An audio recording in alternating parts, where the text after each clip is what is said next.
911, what are you reporting? I got a strange going on out here. Something just killed my dog. Something killed your dog? My dog went flying through the air over the tree. I don't know how it did it. Okay. Damn it, I'm really confused. All I saw was my dog coming over the fence, and he was dead when she hit the ground. I didn't see any cars. All I saw was my dog coming over the fence.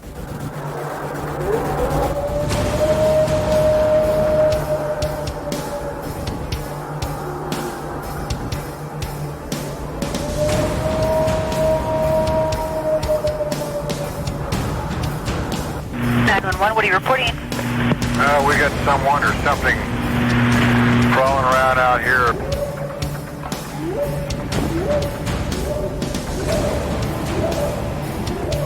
Did you see what it was?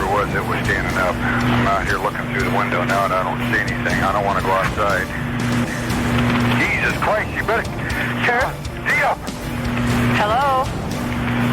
Get somebody out here. What's going on now, sir? That son of a bitch is about 6'9", I don't know. Do you see him now, sir? Yes, I'm looking right at him. Uh-oh. All right, folks, I want to welcome our guest back to the show. It is Carter Buschardt. Welcome back to the show, man. Thanks a lot for having me, Brian. Appreciate it. I appreciate you, man. You were one of the first guests that I had on the show when I started the podcast, and you've been back before. You're a longtime friend of the show, so we really appreciate you being here, man. And in addition to being an author and having several books out, you're an experiencer yourself. We've talked about that on the show before, but you're back specifically this time to talk about your brand new book, Sasquatch: Evidence of an Enigma 3. So for those that may not be familiar with the first two books, or can you talk a little bit about the process of those two books, what they would expect to find in those books, and how they came to be, and then we'll move into Enigma 3. Sure.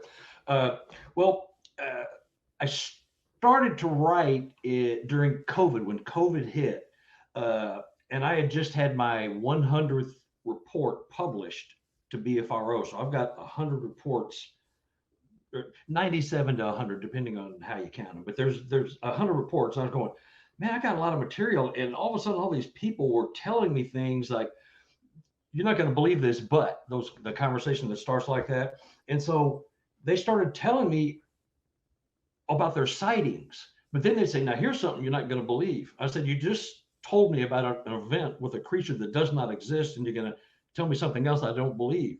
Bring it. So then they started talking about the further esoteric, abstract, quantum, whatever you want to call it, paranormal type things where they're disappearing, they're hearing disembodied voices, gibberish, chatter, all kinds of stuff. And I have all this data, but BFRO won't publish any of that kind of stuff. They sanitize some of their reports and take that stuff out of there. Well, I've got all this material. I'm trapped at home. It's COVID. Let's write a book. And that's pretty much what did it. So the first book is really a primer. If you were new to the field or just know a little bit, it's got a lot about structures. What I consider to be things that I personally believe and have experienced would be counting, voices, chatter, gibberish, speech, structures, things of that nature, very complex structures. And then as I was writing that book and I started hitting the podcasts, and yours was one of them, people started calling with all this off the wall stuff that nobody believes. Nobody will talk to anybody about it because it's too taboo. It's either the apers or the quantum. That's the factions, that. So they were telling me stuff. I went, dang, that's another book's worth, And I don't just write it to write it. I vet these people best I can. Some of them I know personally. So if I get a funny feeling, it ain't in there, because I don't want to smear my name and your name and anybody else's that's got to post my stuff. But, these people are sincere. And how I come to that is because they don't want anything. They don't want any money. They don't want any name in the book. They don't want their location. They don't want nothing. They want to just talk to somebody who believes that they have had an experience that cannot be explained. Listen to all the data. We talk about it, and maybe I can explain it. And if I can't, hey, you got something. You're onto something. That cannot be explained away with well, you must have had a bad sandwich, or it might have been a deer walking on its hind leg, or a bear, or something. The typical stuff. So, and that's where the second book. Now, the third one, when I just finished, was even more bizarre. But some of it's real pedestrian stuff, like habituations, where these people are dealing with creatures 2, 3, 4, 5, 10, 20 years. They're dealing with Sasquatch living on their properties, and they're interacting, some more than others. It's just crazy. And when I talk to these people, I'm going, do you realize you're interacting with a potential primordial being that has been around longer than humans, perhaps? Do you get that? And they, oh, I hadn't thought about that. Oh my God, they're sharing gifts, they're gifting back and forth, or having little chatter conversations, having their name called out of the woods. I mean, it's just crazy. And how come nobody believes this? I don't get it. There's hoaxers out there, of course, but these people aren't, and I've vetted it, unless they're really, really good, and I've met most of them. I've been to their properties, most of them. And so I can usually sniff something out if something's not right. So, but I've been catching a lot of grief from this last book because the picture's like, how dare you post that? That's just fake as heck. I can't believe you did that, or that is one of the greatest photos I've ever seen. It's one or the other. It's not like, God, I don't know. There's a few, but not many. It's just been crazy, Well, if you haven't seen the photo he's talking about on the front of the book, I will post that on all the social media. It'll be on Instagram. I'll post it on TikTok and Facebook and in the group. And he's holding it up right now for everybody who's going to be seeing this on video. So I will post it for everybody else who doesn't get to see this. So, Carter, let's go back to the first couple of books before we get into number 3. Let's talk a little bit about some of these amazing stories that you've documented. Mm-hmm. Is there just a couple that stuck out in the first couple of books that you can share with them to sort of wet their whistle before we move into this new era in Enigma 3? Yeah. In the first book, I've got one that's really a favorite, and it's a Class B. In other words, they never had a visual daylight sighting, but they saw shadows and things moving through the woods. But this was a Christian family that lived in Arkansas, and he worked for Tyson chicken place.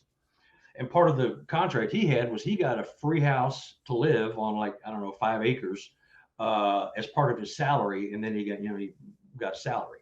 So, but they're a devout Christian family. They had 7 children. And so the Sasquatch were watching them from the woods. They could see them. They're watching them play. They were coming up to their windows at night and watching TV. They were tapping on the window. A couple of the kids, call them my fuzzy friends, because they came to the window and they would just stare at each other or look at each other or, touch the glass with their hands on outside. I mean, it was just fascinating. And being devout Christians, they usually have, a place for that type of thing, but there was no evil.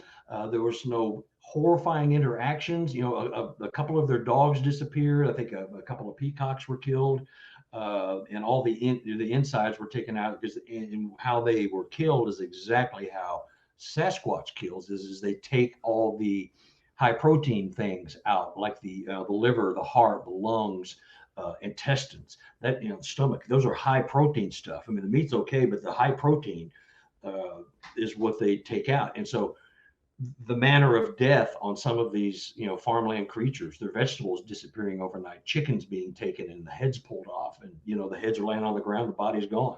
Well, who does that? So that's one of my favorite, because they had a very peaceful interaction with them. They weren't afraid. Being a Christian, they knew that God was protecting them and was not going to let anything happen. But they just found it fascinating, and I just thought that's one of the best Class Bs, because this went on for 4 or 5 years until they couldn't handle it anymore. And the kids got scared because they were starting to encroach, and nobody really knows why. I think it's because they had more and more animals on there that were food for Sasquatch that they were keeping. So the Sasquatch were getting closer and closer and coming by the house at night, banging on the walls and getting a little bit more aggressive. And so they decided to leave. That's just one of my favorite ones because it just, it's not like a class A, I saw it, wow, but all the stuff that went on. And I'm paraphrasing a lot of it, but it's really fascinating the way they thought about the creature, where they were not afraid until the end. And they're a very, very peaceful family. It was just incredible, And now the second book, he also ended up in the third book, but the second book, which is this one here, Sasquatch Evidence of an Enigma. I'm very creative with my titling, Sasquatch Evidence of Enigma 1, 2, and 3. I don't know how I think that up, It's just incredible, But anyway, the guy that's in this book that makes this book, David Allen up in Canada, he had been going through interactions for 30 to 40 years on and off with his dad up in British Columbia. I mean, and some of these things are like, it will blow your mind. The Sasquatch, his cabin was built on a deck, a huge deck. They built this huge deck. Then they built the house on top of the deck. And so it was more like a cabin. But he had a Sasquatch interaction where, I'll make it short, but the Sasquatch reached through the window, touched him on the forehead, zapped him, and killed him. He was up above watching his body. He was having an out of body. He was laying on his body was laying on the floor, and he was like, get up, you fool, get up, you're not dead, And so he finally got up. But this creature being, I call it, had been dealing with him and his dad on and off for 30 years. There's 3 different Sasquatch. Zap is what we called it.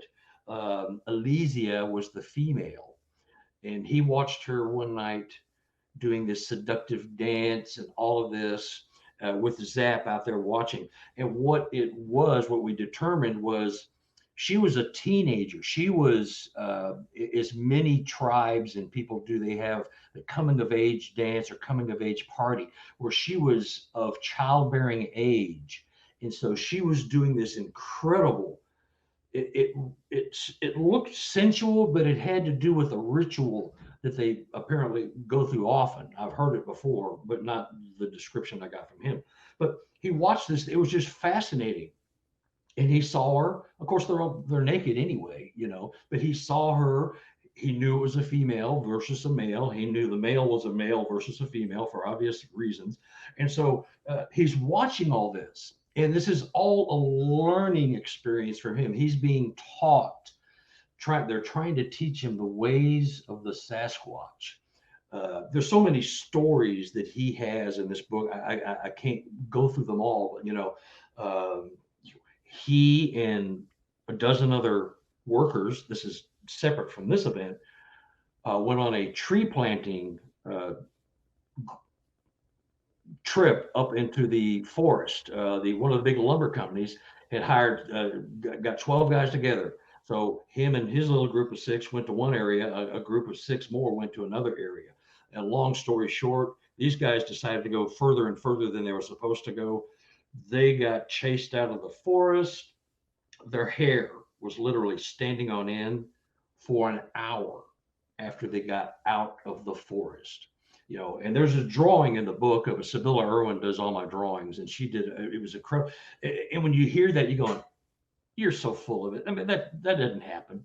Well, yeah, it did. I mean, and when you read the story, you realize it's coming from deep in his soul, and he was deeply affected by this stuff. I mean, he is a bit of a recluse now because he never understood what was going on around him. The Sasquatch had just chosen him. He kept ignoring it, like he was just oblivious. Well, they kept after him because he was supposed to be a knower, and he just wasn't cooperating. Finally, he did, and he's all better now as far as that goes. But it's just incredible stuff that nobody believes. And that's why we don't hear about it, because they get shunned, mocked, ridiculed. Oh, yeah, let's get Bob over here for Christmas dinner. He saw Sasquatch. He saw 5 of them. Let's get him over here and have a good time. Well, Bob ain't going to come over, and Bob ain't going to tell anybody ever again anything that ever happened to him, because, that's a deeply personal thing. And when you have these events that you saw, you're not even remotely doubting anything you saw, even though you might not believe it. You're going, I just saw that Sasquatch walk through that tree, and it didn't come out the other. So all of a sudden, we're educated from the day we were born till you're 22 or 3, how the world is. So you got to undo 20 years of education. UFOs don't exist. Sasquatch don't exist. Mothman doesn't exist. Oh, wait, the government was lying. UFOs do exist. So then you have to go back and well, if they were lying about that, what's the deal with Sasquatch? It creates turmoil and inner turmoil and confusion with a lot of people, because they don't know what to do. Did this happen to me? Was I on drugs and I just didn't know it? Was I having a momentary mental lapse? People hearing this right now are going to be going, oh, that sounds like my Uncle Robert. That happened to him. He told us. Everybody right now, Brian, somebody, I know somebody that is having or just had an experience, and they're not going to say anything. I mean, somewhere in your circle of friends or your friend's friends, you know what I mean? This is happening, and it's just getting swept under the rug, by the government and the paper companies and science. So that's where these people come from, and it's just, and they keep contacting me. I get one a week. I heard you. I want to talk. I got something to tell you. You're not going to believe it. And it's just, I won't say the books write themselves, but you have to read through there are some crackpots, that do contact you, and there's a way to interview somebody, as you can interact, ask them the same question 6 different ways, and they're going to trip up. All of these people, the stories they tell are identical to what they told other people in other podcasts, if they got on a podcast, or what they told Sibylla, or maybe you've interviewed people. I don't know, but the stories match, and hoaxers don't do that, and they don't get emotional and cry and really let you see how vulnerable they are. Some of these people, you're just going, oh my God, I want to give you a hug. I can't. I feel bad because they're so damaged by some of these events, depending on your upbringing. If you're religious, or if you're an old hippie, or everybody has different, belief systems that kind of, are the root of their essence, And so depending on how wrapped up you are and what you think, this stuff makes you throw it out the window and start all over. Yeah, that's happened to me over and over this year. For some reason, the beginning of the year, I've just been in this weird headspace about the Bigfoot thing, because I've interviewed so many people. We've talked about so many things. We're having weird things go on the property here, which we may talk a little bit about later. But I have people coming to me with evidence, right? This kid out in Wisconsin, I just interviewed him a couple of days ago. It's January 30th as we record this. His show will be out this coming Friday. So he sent me some videos, and it looked like a bunch of pareidolia, to be honest with you. The pictures, the videos it looked like there was a there. I asked him if it was okay if I posted some of those on social media, and I did. And one of the ones that I posted, it says Sasquatch filmed in Wisconsin with a question mark. On my TikTok is at like 336,000 views right now. And everybody's got an opinion on it, right? Yeah. And it looks like there's something there. There could be something there. It looks really strange. So I wanted to get the kid on, and it took a couple of weeks to really convince him. He didn't want anybody to know his name, but the more he saw the comments, once his videos got out there, he got a little pissed off because people were kind of ragging and saying, this is fake. I don't see anything. It's just trees. It's bushes, whatever. Mm-hmm. So I interviewed him, and I pushed him a little bit. I said, this is a little different than just an anecdotal account that people come on and say, hey, I saw this. You're putting forth evidence, and you're purporting this to be a Sasquatch, right? And you're having daily interactions with this clan. And I pushed him a little bit on the evidence, and some of the things he told me are very similar to what we're talking about that makes it into your books. He's saying these things have metaphysical abilities. He is looking at them in the eyes, and they're disappearing in front of him. Sometimes he's manifesting as just a pair of legs walking around or a head walking around, and it's just this really weird stuff. And I'm talking to him, and I'm kind of I'm scratching my head going, is this kid really seeing this stuff? But he's, like you said, he's very genuine, and he's just like, I can't explain it, but I'm seeing this. So I get where you're coming from with these books. And a lot of people that are flesh and blood apers, they're going to hear this and they're going to say it's all 100% bullshit. None of it's real. Those aren't real encounters. And I get that. But I think I know I entered this year saying we've got to take another look at this. I had Ron Moorhead back on the show a couple of weeks ago. And the more I talked to Ron, obviously he's got a lot of quantum theories about quantum entanglement. And then I have another conversation with somebody else who believes in quantum entanglement. And then I start experiencing weird things myself that I can't explain here. So I don't know, but obviously you have a third book. So let's dive into that. Was this book specifically about one story, or is there multiple stories in it? Let's talk about evidence of an Enigma 3. Yeah, it is about multiple stories. And the cover I'm showing you has gotten me more grief or praise than I can shake a stick at. And this person called me in January. What is today? This is 2023. They called me January 2021 and sent me this photo of, now the only photo I had at the time was this hand photo, and that is just a really good photo. Now you really can't tell, but if you look at the picture, it's the same background, it's the same camera. The only difference, 4 seconds. The Sasquatch, the hunter, my property owner, co-property owner, he walked through at 3:15 and 36 seconds. He tripped the camera. They have about 30 cameras out there. And so every 2, 3, 4 weeks, they'll go by and swap out cards, swap batteries, just check them, make sure they're working. And that's just a routine thing they do. And I've been out there. They have 30 some odd cameras, and they have them in triangular situations. So like one camera's facing another camera who's facing another camera, so you don't miss anything. This one here is just facing an opening, so they can monitor. In the very back over here is a feeding station. So they want to monitor that, see what they're getting. The Sasquatch hand photo was taken 4 seconds later. 3:12 in the afternoon and 36 seconds when the preacher walked by. The hand photo was taken at 3:12 and 40 seconds. He never saw it. He never sensed it. He never heard it. They have at other times on the property, they have 2 properties, but this time it just showed up. I think if you look at the book, and I'll send you a copy, Brian. This camera was bumped.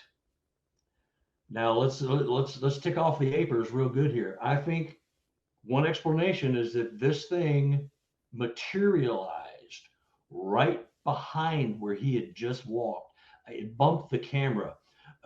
If you look up here in the upper right, these trees look to be moving this direction, like they're blowing, but there's no wind that day.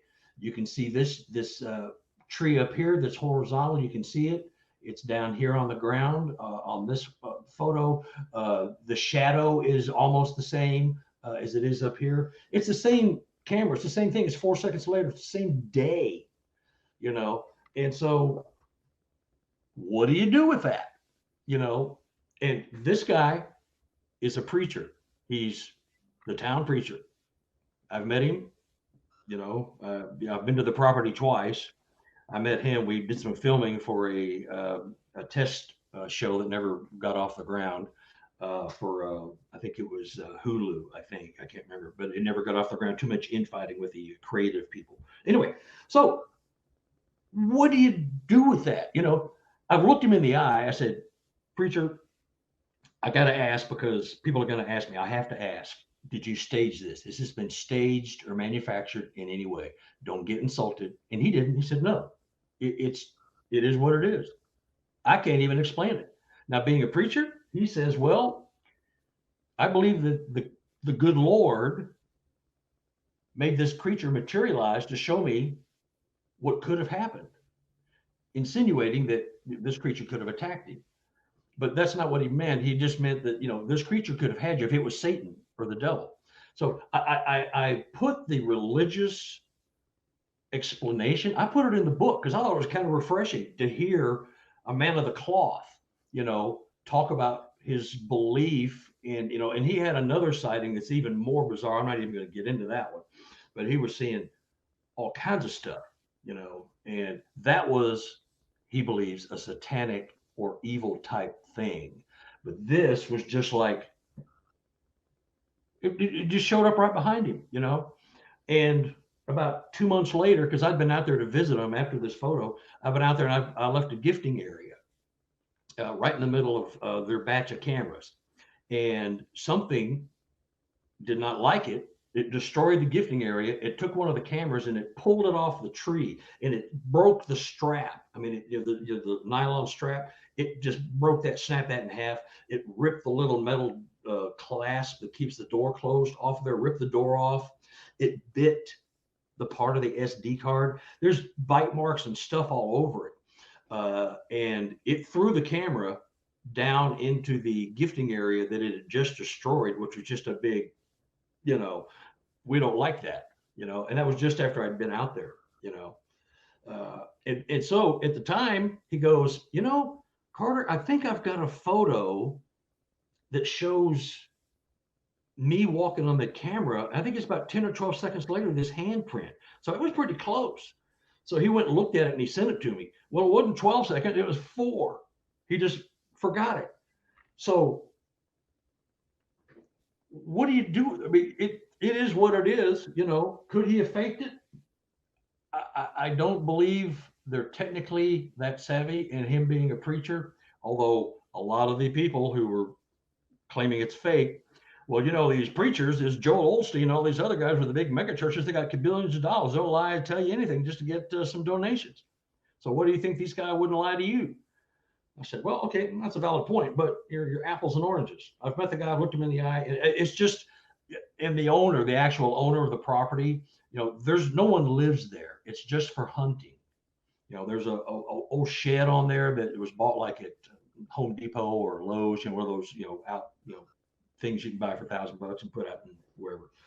So I've stayed in that one night. All kinds of structures, all kinds of everything. I even talked to a conservation agent who believes the Sasquatch exist. He believes they're out there on their property and some other caves out there. And he believes, and he says, if I get something, he'll call me. I haven't heard from him yet, but he believes that they exist and that there might be some paranormal aspects to them. So what do you do with that? And I got torn up like you were talking about. I got ripped one way up up and down the, however you want to phrase it. I was just, tortured. And then all the ones were going, God, that is awesome. How'd you get that? It was nothing. It's nothing in the middle. It's either you are just a phony or that is the most awesome thing I've ever seen. But this is like real life. They're living with it.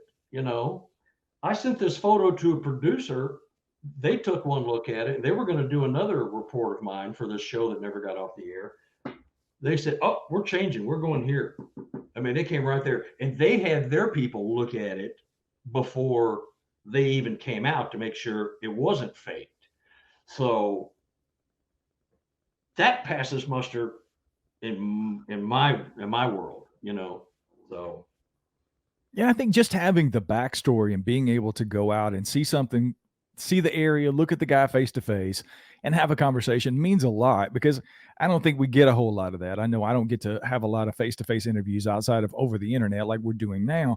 Mm-hmm. And that makes a huge difference in whether you can tell if somebody is really BSing you or not. And, they're clearly having other things. You said there were structures and things on the property. What kind of structures are you finding? Mostly pointer structures. By those, I mean like 3 sticks, like, one branch or a trunk of a tree lodged between 2 trees and it's pointing. So you got one like this and one like this, and it's pointing a certain direction. Every one of the structures that I found like that, it's about 22 acres, were all pointing toward the cabin that's on the property. When I went to the cabin, I went up on this rocky bluff up above it, and trees, and it's in the book, trees have been snapped where you're overlooking. So the trees were growing like this, and then this, and then that, so they could have a clear view. So something's been up there watching the cabin, and again, nobody lives there. It's just a hunting cabin.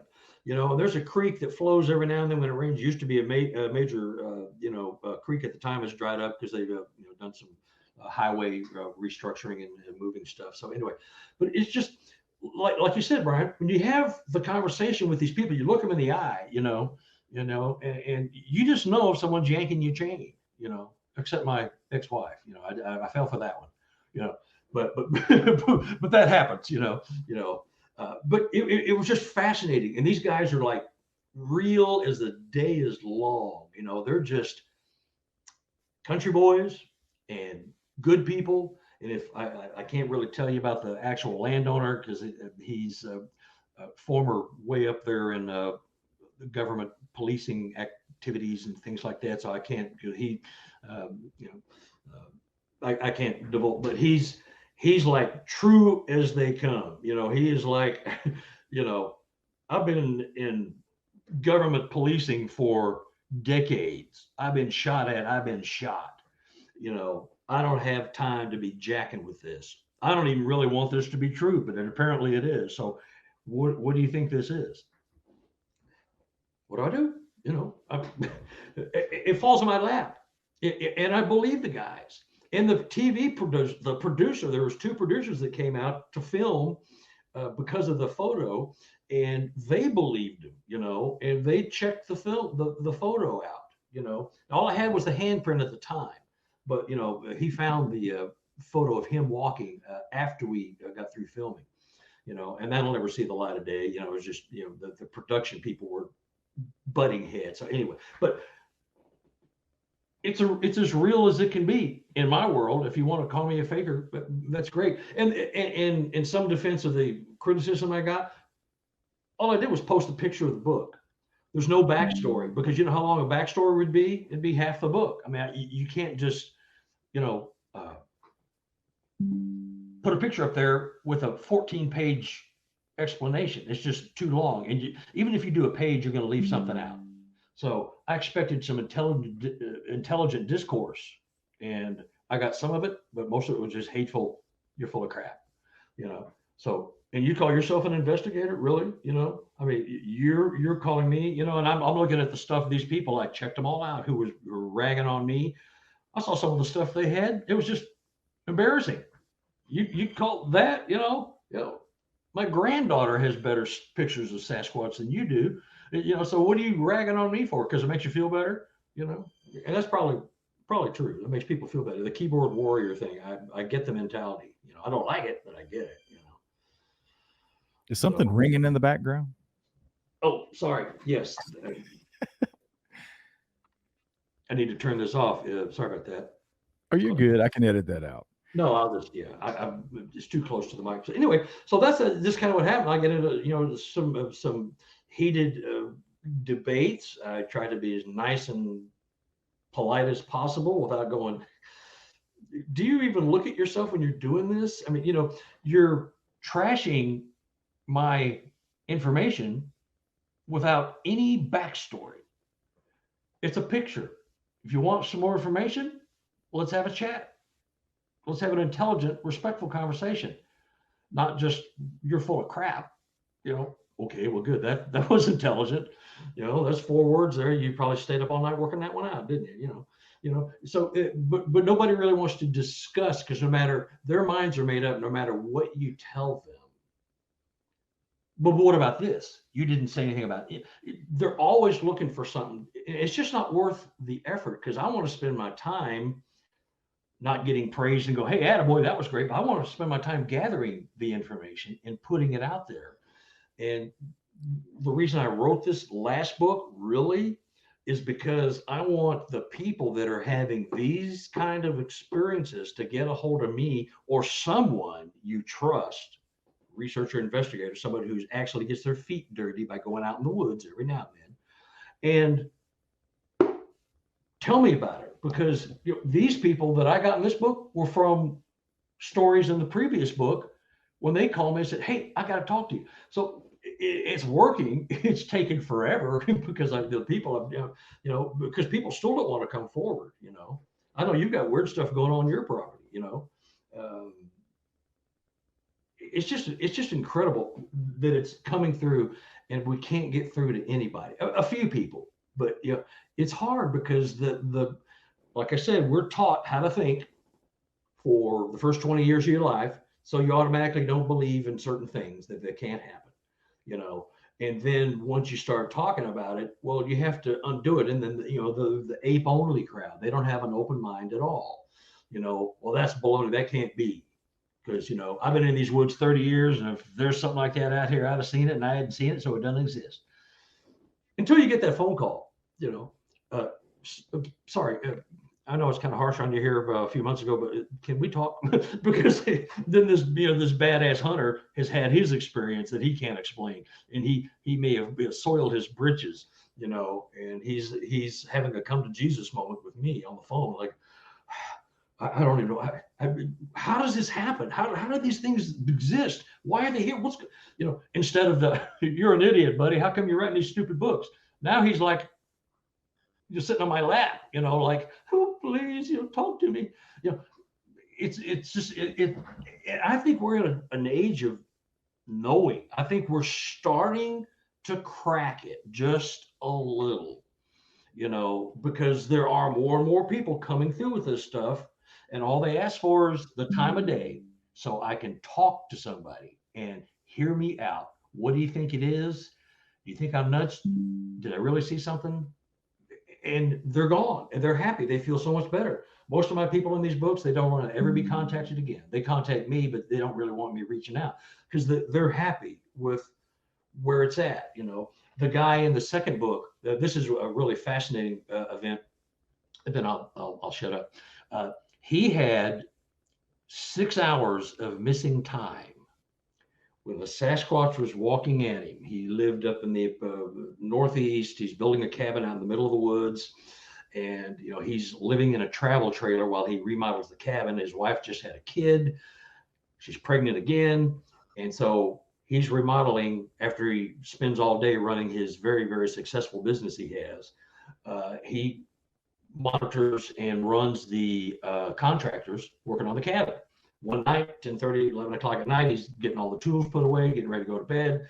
He sees a Sasquatch walking at him and his 110-pound police-trained German Shepherd bad-ass dog who does zero. It just sits there and stares at this Squatch, and he's even giving him his commands, and he's just sitting there, ooh, ooh. It's mind-blowing. So anyway, they escape. They run into the travel trailer. He realizes he didn't bring a gun, so he gets in the travel trailer and he gets a knife out of the kitchen. Him and the dog run to the bathroom, and they slam the door. They see the Sasquatch walking around the house through the windows. They know it's walking around, and he's sitting there like this with a knife, and the dog's leaning up against him. He's waiting for the Sasquatch to come in the travel trailer any minute and tear him to shreds. 5:30 in the morning, he wakes up.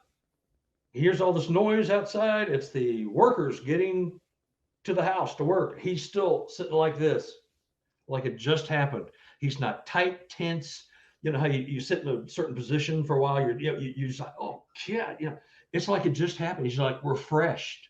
The dog is like in a trance. It's just staring straight ahead. They sat like that for 6 hours, 10:30, 11 o'clock at night till 5:30 in the morning. And that's when his wife shows up to cook breakfast for him. They spend time, together for a little bit. Then he goes to work, and then he comes back home from work to the cabin and starts running the guys at night and make sure everything's all done at night. So 6 hours of missing time. And I've been hypnotically regressed. So I tell the guy, if you really want to know, and he interrupts me, I don't want to know. My life is boring. I like boring. This happened. I wanted to share it with you. And I suggested, and I gave him the name of some regressionist hypnotists. He didn't want to know. Now, he may have done it and never told me. I've sent him an email or two after the book, no response. He just doesn't want to be bothered. But he was upset enough that this happened to tell me the story. And this guy's like executive. He's like, I don't need the money. I don't even need to tell you this. I'm just telling you this because I cannot make it make sense in my head no matter what I do. And this is happening all over the country, all over the world, North America. I mean, it's happening. Nobody wants to admit it. I want to go back to the preacher story for a second and ask you this. Was it just the photograph that prompted him to reach out and call you, or were they having other experiences that led up to that? And was Bigfoot on their radar when all this was going on, or was it just the photograph that really? Yeah, no, they had Sasquatch going on at their property. Now, the owner, I think his name's Jimmy in the book. That's not his real name. Nobody's names are real. Everybody's names and locations are fake, if there's anything in there at all about that. Because it doesn't matter. It's the story, not who they are or where they live. So you can't drive by and freak them out. So, but they had seen a couple of Sasquatches. They'd heard howls. They'd heard a lot of stuff going on. And when he got this hand photo, they had initially sent it to a researcher who they had posted this photo on a hunting site, and a Sasquatch researcher got a hold of him and came out to visit the property. He had a bright orange truck with a wrap all over it, world's greatest Bigfoot hunter, as seen on Discovery Channel. That just freaked them out. They don't want attention like that. It's like a neon sign. They're going, oh no, they told him to hit the road, get out of there, because they didn't want that. They just wanted someone to talk to them. So, and I talked to him and I sent him photos and things that I got. And I said, you guys are telling me, and I believe you didn't falsify, you didn't manufacture this. This wasn't something someone sent you and you're sending to me and passing on the joke. And I checked out what I could. But anyway, they have ongoing activity on there anyway.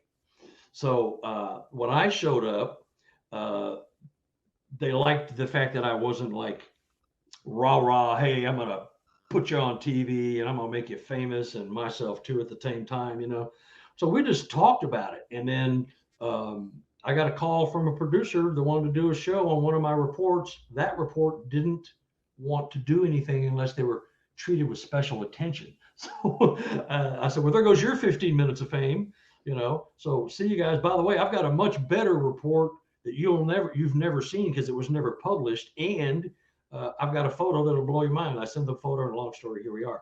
But they have ongoing activity. They don't live there, so a lot of things happen that they may not see or hear, but they get camera shots. There's another picture in this book of a Sasquatch. It appears that it's about to take a deer down. Yeah, I've got it in a negative. It's in this book too. It's crazy. Yeah, but they have things going on, and I believe them that they aren't pranking me and they're not falsifying it or trying to, because they don't want anything. That's the whole thing with hoaxing. They always want something. They want to post a photo and get 10,000 likes and look at me, look what I did. Gosh dang, I pulled it over on them. They want attention, and their story, if you ask them, they can't give it to you verbatim because it's always going to change because it isn't real. They might get some of the things ready in order, but they're always going to forget because you're always trying to think ahead, So, but yeah, they have ongoing activity. Everybody in this book, this new one, is ongoing, either habituation, or they see them from time to time, orbs, UFOs, you name it. Well, let's get into that. That's not the only person that's made it into the book. So talk about some of those other cases that have made it into the book and what are they experiencing at these habituation sites? Okay, I'm going to get, oh, here's a good one.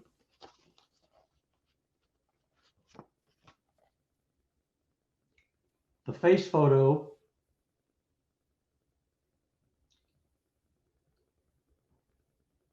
Look at that. Now this family, they are one of the families I was telling you about where they're like 3 or 4 generations, and they're the uncle. And so they got me, and I've been out with them at night before. If they are magnets, I mean, it's just bizarre, but I believe that to be the case with some people that are chosen by Sasquatch clans. Anyway, they grow vegetables and they have these big giant greenhouses that are made with heavy duty rolls of plastic, pliable like tarps, and they stretch it over a Quonset hut like poles, but they're all like Quonset huts, and so they have 3 of them.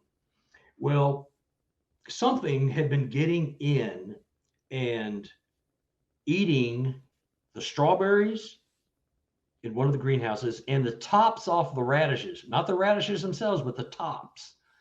That's a culinary delight I'm not going to try.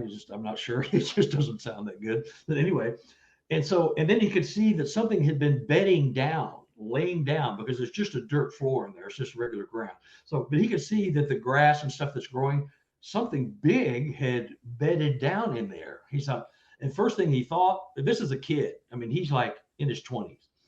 And he thought, like, they live in a very rural area, and it's not uncommon for rural people to steal from rural people, come and steal your firewood or vegetables off the vine, or, a cooler off your, it happens a lot. So he thought somebody was coming in and stealing vegetables, and they do this to make a living. So it was very important that this stuff stop. So one night he hears a noise and he gets a flashlight. And he said, well, screw that. I need both hands. So he takes his phone, because that's going to be his flashlight. And he heads for the greenhouse. As he's leaving his house, he starts hearing screams and yells from Sasquatch all around the house. And they're aware that the Sasquatch are there. I'll go back. The Sasquatch watch their family all the time. They don't even make any effort to hide themselves half the time. They walk around the forest and look behind a tree and just stand there, watch them doing stuff. Anyway, so they're aware that they're there. So anyway, as he's headed to the greenhouse, he hears all this screaming, and he's getting closer, and then he hears some screaming coming from inside the greenhouse. He's going, well, I don't know, but he's more pissed than anything because someone's robbing him, So as he hits the door blows open, and a juvenile Sasquatch runs right by him. It brushes up against him. That's the first time I ever talked to this guy, was telling me that story. He said, I've met him. He's probably, I'm 6'2". He's probably a little under 6. He said this thing was about 6.5 foot tall, and it just ran by him. Chocolate brown. I mean, what do you do with a story like that? Who could even tell you a story like that, And so I go out there to visit the family, because I was introduced to him through my original witness, who's part of the extended family, and he lives in another area, South Missouri. Anyway, so I go out there to visit him, and I go through, I meet the entire family. This is weird. I meet 9 family members. 3 separate households, plus the household I'm at. 9 people show up. All of them start pulling out their phones, showing me pictures of Sasquatch and footprints. They all have all this activity going on in this little farming area. It's crazy. And so fast forward to about 2 weeks ago, where that face I just gave you, he hears noises again. So he goes out, and that face, where'd it go? Yeah, where'd it go? It's in here. Yeah. This face was on the inside of the greenhouse, Now they have heaters, propane heaters that they run, and it was very, very, very, very cold where this was, and so they have heaters running in to keep the vegetables alive. Well, this is a juvenile Sasquatch. In fact, he emailed me this morning and said he'd seen him yet again. It hangs around their property all the time. This creature put its face up against the plastic, all the condensation in there from the heat and the moisture and the 0 degrees on the outside is making condensation. So it's got a beautiful face print. I mean, it's a face print. It's a Sasquatch. You can see the hair, receding, going back off the eyes are just empty sockets there because the eyes are deep set. It's pushing up against the plastic to see if they're coming, because every time he gets in that greenhouse, he makes noise or something happens, the dogs bark and they wake him up. And so he's looking out. And that picture is an awesome photo. I'd almost rather have that than a fuzzy photo of a Sasquatch from behind a tree. You know what I mean? It was just like, and the photo is about 10 inches.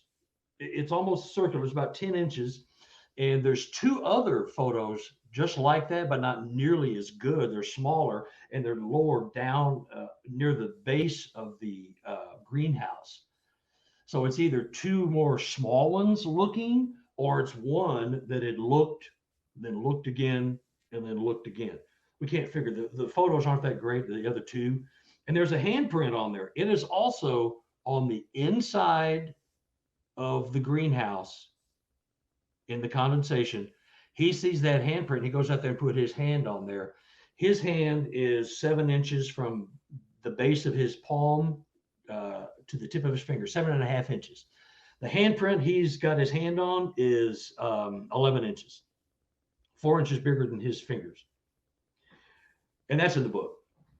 But it's just, in this family, they're having routine visits. There's 5 or 6 that they see all the time, a male, female, probably the couple, 2 juveniles that are about 6 foot, 6.5, 6 foot, and then a smaller one in the 4 foot range. And they just kind of walk around and watch them. They'll be behind a tree, they'll peek, or sometimes they'll just watch them. Watch what they're doing. They're, feeding all the chickens and mowing the yard or whatever. They just watch them. They're fascinated with the human interactions. So that's another person that's in the book. And that photo is mind blowing. I don't care, you could say what you want, but that is it looks like somebody wearing goggles is what it looks like, But if you met this kid, I mean, he's just as spooked and freaked and honest as the day is long. I mean, he's just one of the, you know what I mean? When you meet people like that, you just know, and I would not put any kind of fakery on these people at all at any time, And so, but stuff just falls in my lap, because I'm listening to people and I'm not insulting them. That's what I get out of all of this, is that they're going, well, thank you for listening to me. God, the last guy or the last girl or the last woman, or where, they're just going through these horror stories, or my wife or my husband or, my coworkers, whatever, they just ridicule me. And so I'm a soft place to land. Just talk to me, and when it's evidence, this means nothing to science or the government. They'll look at that and go, that's nothing. That's not scientific evidence. It's evidence that something is happening to this person and to this family. You may not call it evidence because you're kind of high and mighty and kind of stuck up and, you're full of education. I'm happy for you. How many letters do you have by your name? I'm really impressed. That's cool. But this is the grassroots version of evidence. I've got video, Brian, I got a video. You'll be a changed man if I could show you a video that I have. I mean, there's things out there that people do have. I can't show it because I said I wouldn't, and I won't. But there's evidence out there. So this is when people show you pictures of a blurry face or all that other kind of stuff.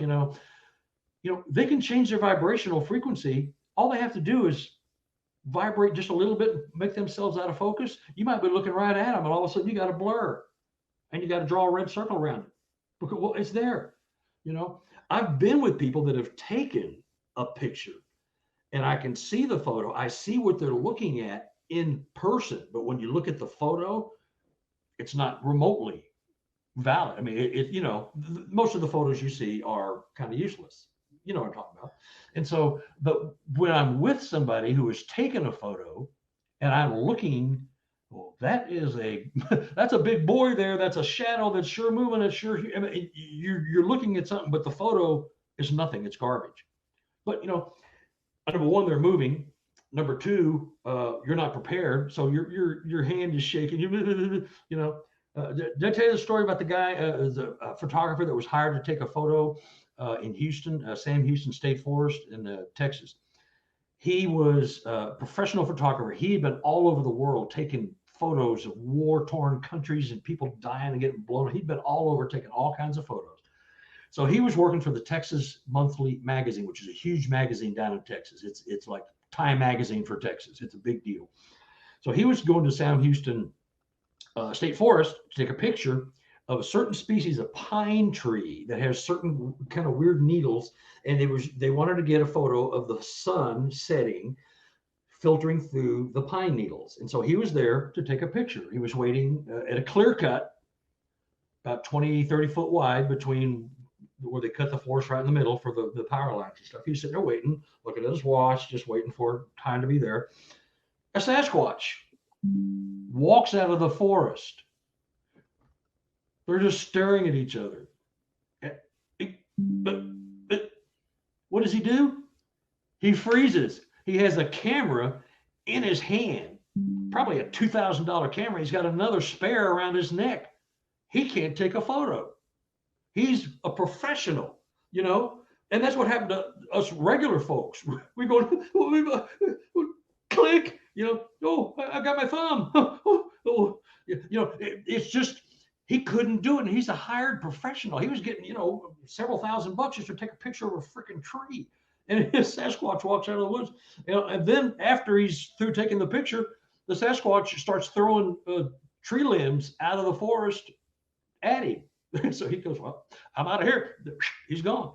So when you're a professional and you can't get a photo, what are the rest of us mere mortals going to do? You know what I mean? I mean, but that's how it is. I mean, you see it and you're just going, and by the time you decide to take a picture, it's gone, or it's a crappy photo, So that's why, that's why we just don't get photos, or I think they can change their vibrational frequency, and you may take a great photo. You're looking right at it like, that is clear. Oh my God, this is awesome. What happened? If you believe, and I believe, that they can change their vibrational frequency just ever so much, where they don't have to slip into a different portal or dimension, but maybe they just blur themselves, so you really aren't looking at them like you saw them in the first place. Or maybe they are trying to, change their vibrational frequency to disappear and go into another portal or into a tree or behind a tree, or just vanish, while you're standing right there in front of them, So that's why we don't get photos. I mean, among other reasons, Before we move on, I don't know if it's like your email or something's coming through, but I'm hearing a bong, bong, bong every so often when you're getting something. I don't know if there's a way you can silence or your computer or. I just turned off notifications or something. Yeah, Facebook. I just turned that off. So yeah, it just went again. So yeah. I think most of them happen in places I can edit, and the rest of them, fuck it, we'll just leave them. It'll be okay. Yeah. Yep, I keep getting these, and the volume is way up. I'll turn that down, see if that helps. Anyway, so that's why we don't get photos. I mean, among other reasons, and the professional photographer, and he says, I'm embarrassed. I'm standing right there. I'm looking at a Sasquatch. I thought it was a bear. Then it stood up. It wasn't no bear. He just couldn't do it. So what happens? We're stuck. Then I get this photo from the preacher. but it wasn't him. It was a trail camera. He wasn't there. It was a trail camera, you know. And so, and there's some other photos they've got that are interesting. I mean, they're probably Sasquatch. They're, you know, okay, but they're not like this, you know. So There's something you talked about with that story in particular. I want to go back to just in general is gifting. You said that you set up a gifting spot and this thing came in and destroyed the camera. That's what, as we're recording this yesterday, I posted on social media that I had put out on my little gifting stump where I believe I was left a turtle shell. And there's this whole story that people can follow on the Instagram and the TikTok. But I went out there and we've had a couple of days of rain and I hadn't walked the dogs and hiked them in that area until yesterday. And when I go by the stump, I had to put a little jar of sun butter, which is basically sunflower seeds ground up into like peanut butter. Mm-hmm. And it's gone. The apple's still there that I put on a stick. I've got a little rock there. The rock's undisturbed. I put another turtle shell out there, but the sun butter is gone. Something picked it up and took it. It's a mason jar. Now, it was a small mason jar. It wasn't a big mason jar, and I'd had it stuck down in this little hole behind where the apple is stuck down in this little, it's like an old cedar stump that's really mushy and soft, right? Yeah. And I walked past there yesterday with the dogs and I'm like, holy shit, my sun butter's gone. And I have a trail cam 30 feet away, but I didn't have the SD card in it and I didn't have any batteries in it because the batteries went dead. And every time I've had the camera up, nothing happens. The apple, I had an apple that had bites taken out of it. I've had apples disappear. And now I've got this mason jar of sun butter gone. Yeah. So, of course, I start posting and people are like, well, you know, I know that things can carry things off, right? Raccoons can pick things up, carry them off. Even coyotes will come by and pick things up and carry them off.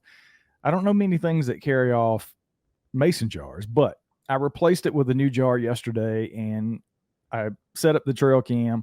I haven't pulled the SD card, but when I hiked up there today, everything's still there. But the gifting thing has always interested me because I'll be honest, I thought it was a little woo-woo at the beginning of hearing stories about it. And I thought that was a little fantastical, but the more I've talked to people with habituation sites and these things coming back onto their property, I find it very interesting. And now I've done it myself and I feel like something's happening, right? So I want to talk to you a little bit about gifting. Yeah. What is your thoughts on why I've never heard of a gifting site being destroyed like that? Do you think that was just something out of the norm or because it wasn't the people that were used to doing it? What's your thought on that? I know it's obviously subjective and you don't really know, but what's your thought on why that happened? Well, I think it happened because they didn't like that. And it could have been because I was the first researcher to visit. And what did I do? Would bring all these city-fied baubles and bangles, you know, I would stop by Dollar Tree and buy all the, you know, bracelets and mirrors and stuff like that.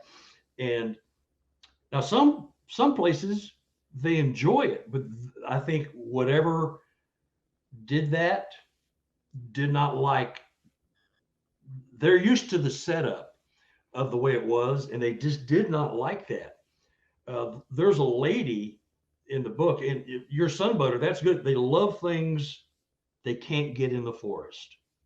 Apples, bananas, fruits, oranges, sun butter, peanut butter. You know, I have a lady in this book. She's been going through this for about 3-4 years. They moved out there about 5 years ago to this house. All kinds of stuff is going on, but the gifting is fascinating to me because she hung a bag of apples about 8 foot up in the tree. She has a stick, so she takes it, you know, she puts it on the stick and then hooks it up there, so it's too tall for anybody to get and mess with.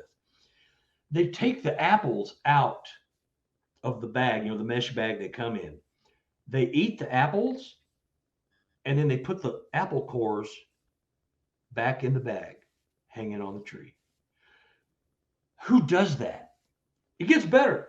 So she took my suggestion and started putting mirrors. You know, you go to Dollar Tree for, you know, now it's $1.25 tree, but you can buy those little mirrors, you know, for $1.25. That's cheap that's cheap thrills right there, because it's a little handheld mirror. And I always thought, because I had success at another property where one of them was taken. I had 5 mirrors put up. Well, on her property, she has 3 mirrors. They take them down and they put them on the ground face down. She takes them back, hangs them up on the tree, strings them together so they're all facing out. They will undo them, untie the string, take the mirrors, turn them around so they're facing the tree they're hanging on. They don't want to see. This happened about 4 or 5 times.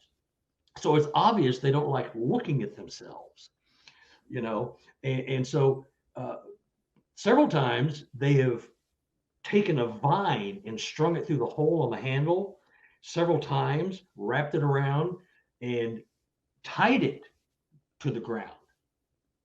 So she comes back up, unties it, puts it back up. It's like this little game they're playing, you know, and all kinds of things are going on. But, you know, they're eating the apples and putting the trash back in the thing I was talking about, people that are good to the environment and stuff like that. They are, you know, and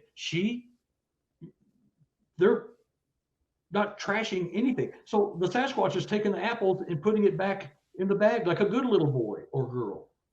Who does that? You know, they're not eating it through the mesh. They're taking it out, eating it, and putting it in. 6 apples in there, 6 apple cores. I mean, it's hilarious. And so this is an ongoing back and forth with them.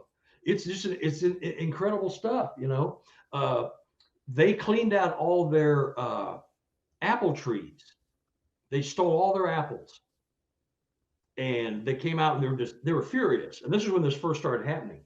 And they were screaming and yelling, and she believed she knew what was going on. Her husband denied it up until just a couple of years ago. He denied, I don't know what's going on out here, but I don't think it's Sasquatch. It just not.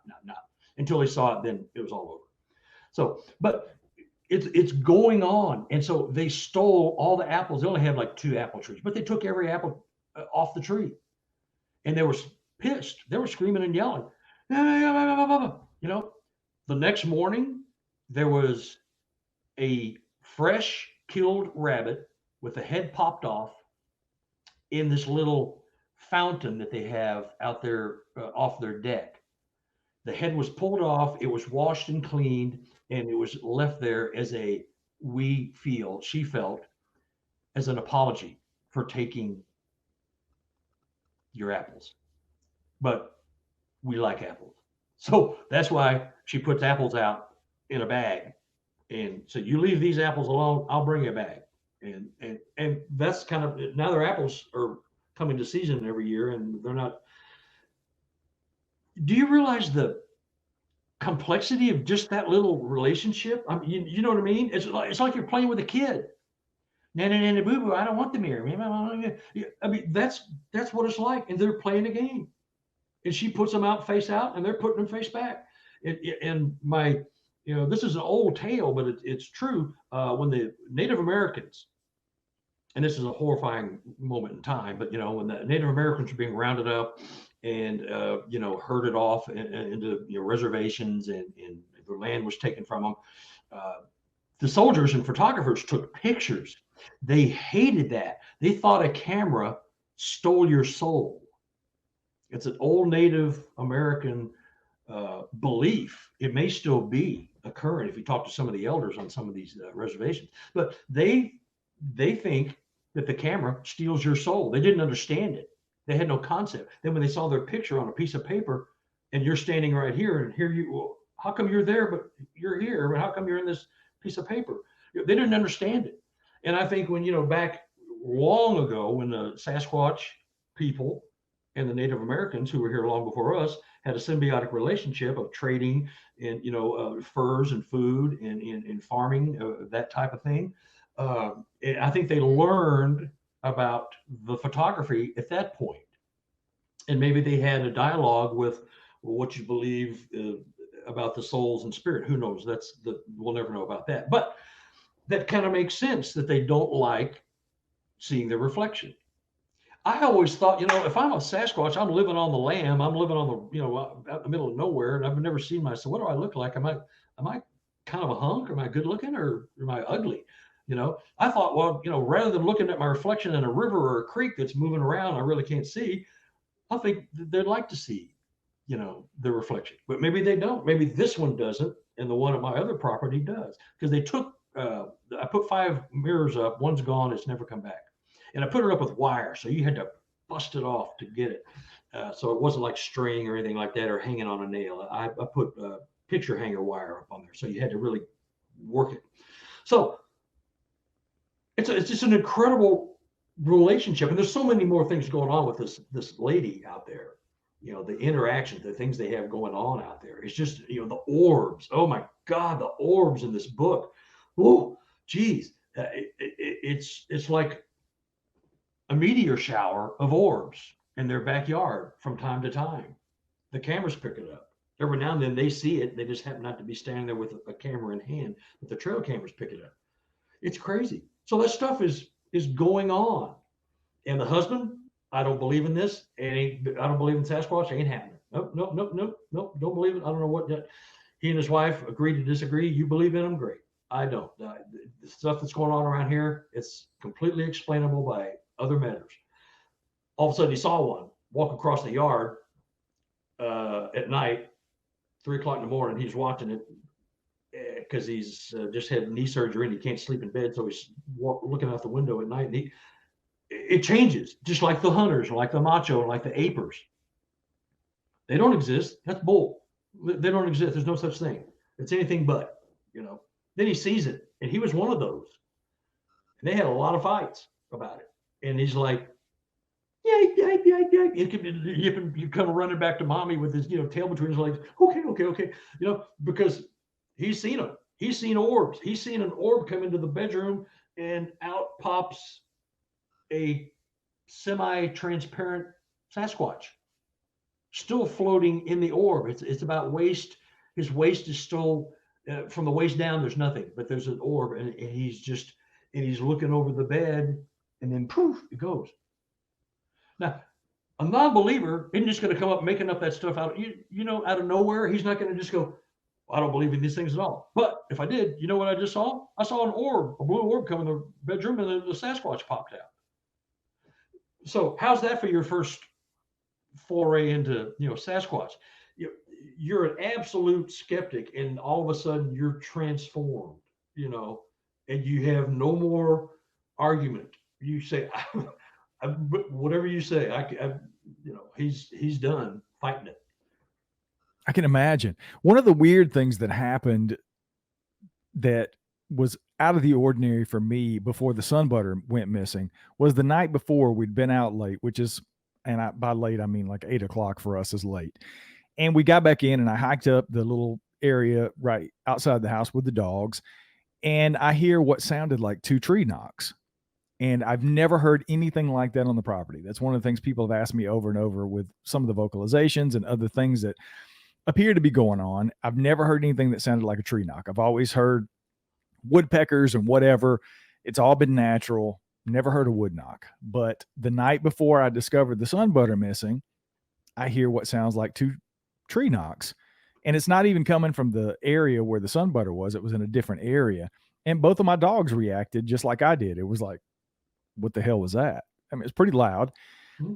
And so that was kind of out of the ordinary. I know you got some interesting theories on tree knocks. You alluded to it in the very beginning. You talked a little bit about the counting, which we've talked about on the show before. But in your words, talk a little bit about what you think the tree knocking is and what you've discovered about the tree knocks.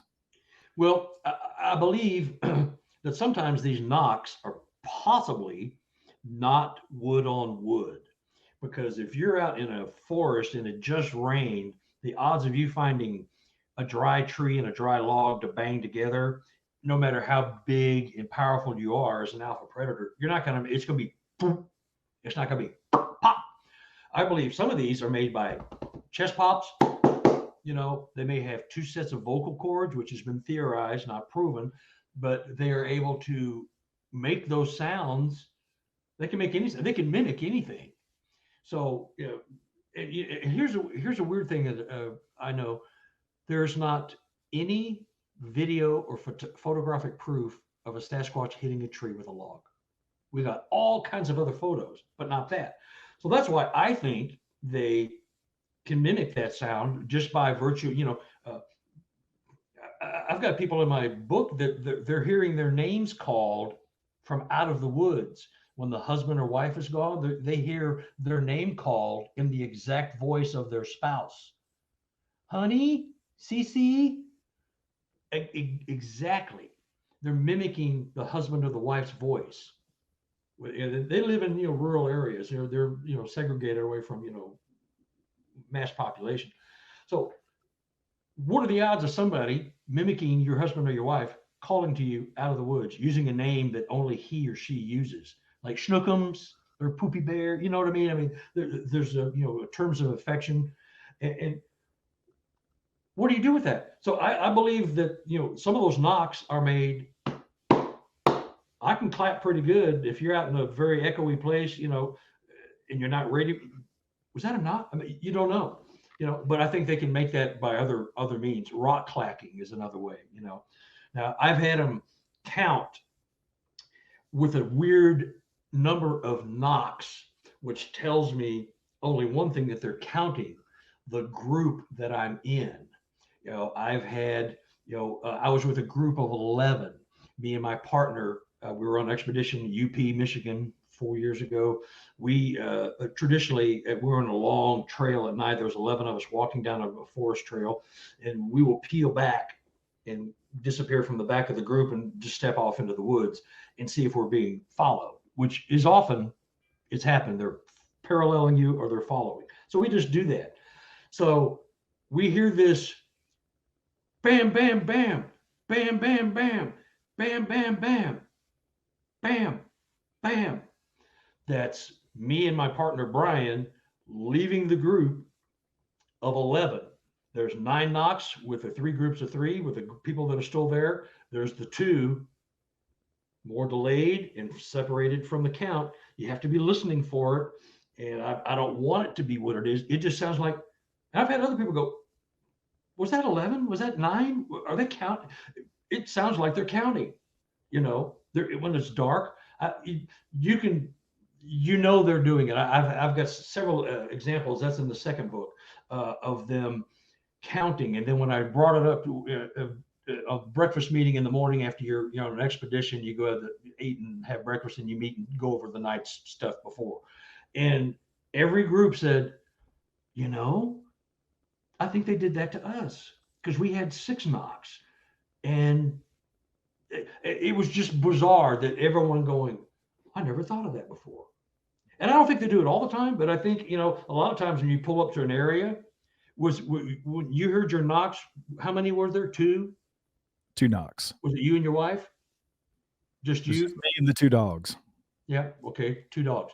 But somehow, they're alerting others that there's somebody here. There's a human or dogs, or there's somebody here.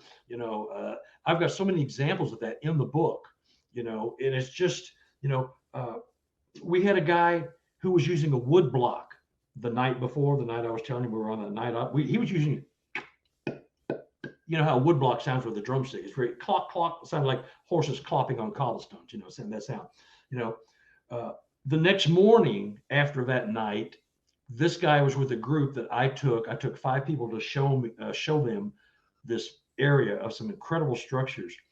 And the knock, there was 5 knocks. There was 5 of us. It was the exact sound he made the night before. Clock, clock, clock, clock, clock. It was the same exact woodblock sound.